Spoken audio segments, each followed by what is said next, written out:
Good morning everybody. I am Vishvendra and I am the founder of optimal success trajectory.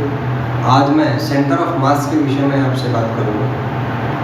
The first thing about centre of mass it is actually the centre of gravity if vector G is constant. जो expression आपने पढ़ा है RCM is equal to m1 r1 plus m2 r2 plus 1 up to mn rn upon m1 plus m2 plus 1 up to mn, ये actually centre of gravity का expression होता है। Centre of ग्रेविटी वो पॉइंट होता है किसी रिजिड बॉडी में जिस पॉइंट के अबाउट ग्रेविटेशनल फोर्सेस का नेट टॉर्क जीरो होता है। उस नेट टॉर्क को जीरो करने के बाद ये रिजल्ट हमें प्राप्त होता है।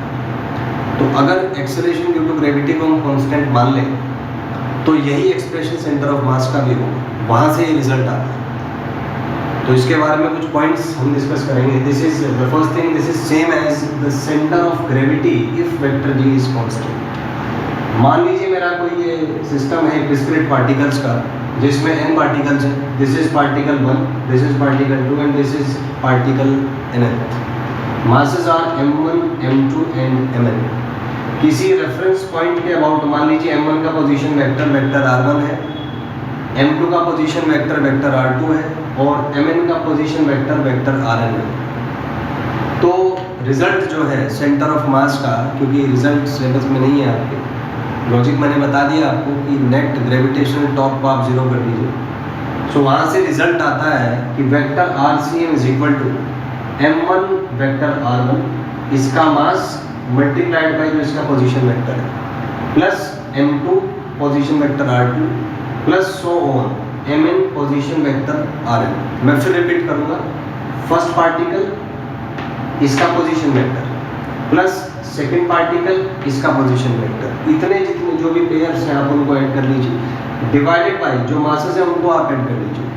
तो इस एडिशन को हम मैथमेटिकली एक्सप्रेस कर सकते हैं sigma mi vector i is equal to 1 to n, क्योंकि n टर्म्स हमारे पास है, divided by sigma mi i is equal to 1 to n। So this is for a discrete particle system. I think ये आपको clear हो गया होगा।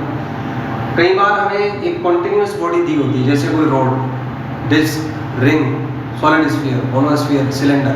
तो उसमें हम क्या करते हैं, छोटा सा एलिमेंटल पार्टिकल मानते हैं जिसका मास dm है और जिसका पोजीशन वेक्टर r है। तो आप जानते ही होंगे कि समेशन और इंटीग्रेशन इक्विवेलेंट होते हैं।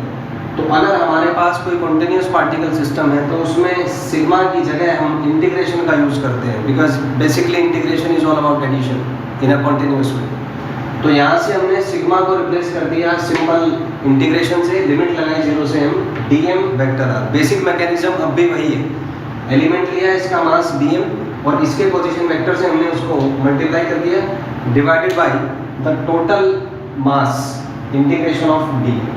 तो इस तरीके से आप किसी कॉन्टिन्यूस मास सिस्टम का सेंटर ऑफ मास के जो पोजीशन वेक्टर है वो फाइंड कर सकते हैं। अगर आपको कोऑर्डिनेट्स दिए हों, अगर हम रेक्टेंगुलर कोऑर्डिनेट्स की बात करें तो मान लीजिए आपको x, y और z कोऑर्डिनेट्स निकालने हैं, तो सेम प्रोसेस आप वहाँ पे यूज़ कर सकते हैं। वेक्टर r की जगह आप अगर x कोऑर्डिनेट निकालना है सेंटर ऑफ मास का तो x1 यूज़ करें, YCM निकालना है तो y यूज़ करें, ZCM निकालना है तो ZCM यूज़ करें।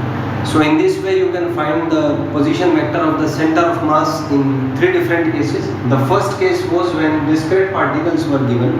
So what you need to do is RCM is equal to m1 r1 plus m2 r2 plus so on up to mn rn divided by m1 plus m2 plus so on up to mn।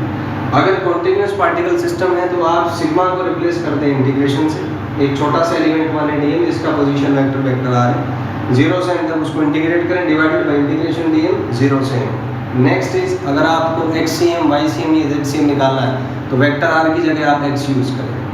ये जो results मैं बता रहा हूँ इसको आप लिख के देखें, इसकी प्रैक्टिस करें और इस वीडियो को बार बार देखें जब तक आपको सारी चीज़ें अपने आप कंठस्थ नहीं हो जाती। और मेरी एक बात याद रखिएगा, संस्कृत में एक श्लोक कहा गया है, पुस्तकस्ता च विद्या परस्तगतम च धर्म कार्य रूपे समुत्पन्ने नसा विद्या न तद्धर्म। पुस्तक में लिखी विद्या और दूसरे के हाथ में गया धन समय पढ़ने पर कभी काम नहीं आता। विद्या वही काम आती है जो आपको कंठस्थ हो और धन वही काम आता है जो आपके हाथ में हो।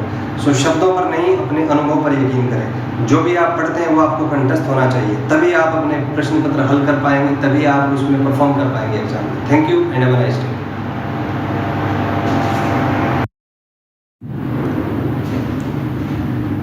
Good morning everybody, I am Vishvendra, I am the founder of optimal success trajectory. आज आपके सामने हूँ एक कॉन्सेप्ट लेके। आपने पढ़ा होगा position vector of system of discrete particles RCM is equal to m1 r1 plus m2 r2 plus 1 up to mn rn upon m1 plus m2 plus 1 up to mn। लेकिन इसका प्रूफ बहुत rare है, Indian books में तो शायद है नहीं, और केवल बहुत ही स्टैंडर्ड फॉरेन बुक्स हैं उसमें है। तो इस प्रूफ को हमने एनालाइज किया और आपके लिए हम उसको प्रूव करेंगे यहाँ पे कैसे ये आता है। सेंटर ऑफ ग्रेविटी और सेंटर ऑफ मास सेम होते हैं अगर acceleration due to gravity constant है। तो ये जो एक्सप्रेशन आपने पढ़ा, this expression is about the centre of gravity whose definition is it's a point about which the net torque of gravitational force acting on a rigid body is 0। तो उसी definition को use करके हम इसका expression find करेंगे। मान लीजिए हमारे पास एक डिस्क्रीट पार्टिकल सिस्टम है जिसमें n पार्टिकल्स हैं, this is m1, this is m2, this is m। मान लीजिए इस पार्टिकल पे जो फोर्स लगा ग्रेविटी की वजह से, दिस इज m1 वेक्टर जी। इस पार्टिकल पे जो फोर्स लगा, दिस इज m2 वेक्टर जी। और इस पार्टिकल पे जो फोर्स लगा, दिस इज mn वेक्टर जी। इस पॉइंट का पोजीशन वेक्टर r1 है, इस पॉइंट का पोजीशन वेक्टर r2 है, और ये जो nth पॉइंट है इसका पोजीशन वेक्टर आपका rn है।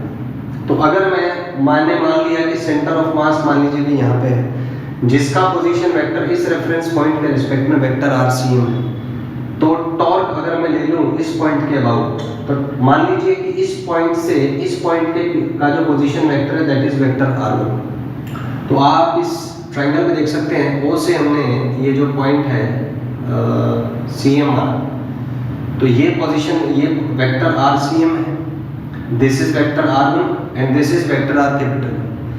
तो आप देख सकते हैं ट्रायंगल्स लॉ में vector RCM plus vector r1 is equal to vector capital R1। तो यहाँ से आपका स्मॉल r1 वेक्टर आ जाएगा वेक्टर r1 माइनस RCM। तो अगर मैं सेंटर ऑफ मास के बाद टॉर्क कैलकुलेट करता हूँ तो टॉर्क आएगा vector r1 cross m1 G plus r2 cross m2 G plus 1 up to rn into mn ji.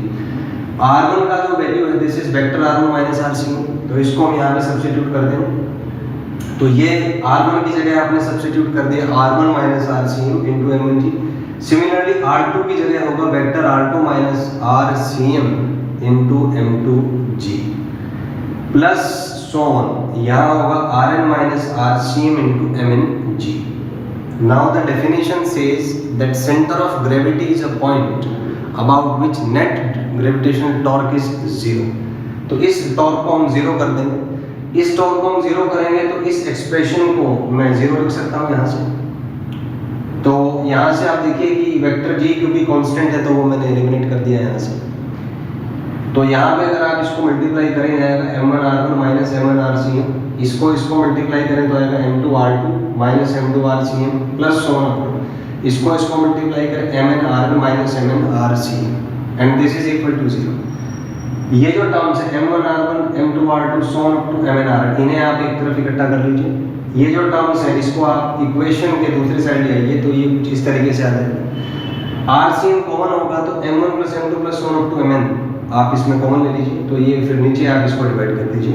In this way you can calculate the position vector of centre of mass. I hope you understood the result. हमेशा ध्यान रखिए, पुस्तकस्ता च विद्या परस्तगतम च धनम कार्य रूपे समुत्पन्ने नसा विद्या न तद्धनम। पुस्तक में लिखी विद्या और दूसरे के हाथ में गया धन समय पड़ने पर कभी काम नहीं आता। विद्या वही काम आती है जो आपके कंठस्थ हो, और धन वही काम आता है जो आपके हाथ में हो। इसलिए जो भी आप पढ़ते हैं आपको कंठस्थ होना चाहिए, किसी के शब्दों पर नहीं, अपने अनुभव पर यकीन रखें। जो भी आप पढ़ते हैं यदि वो आपको कंठस्थ है तभी आप सही पढ़ रहे हैं, अदरवाइज केवल शब्दों का इस्तेमाल कर रहे हैं। धन्यवाद।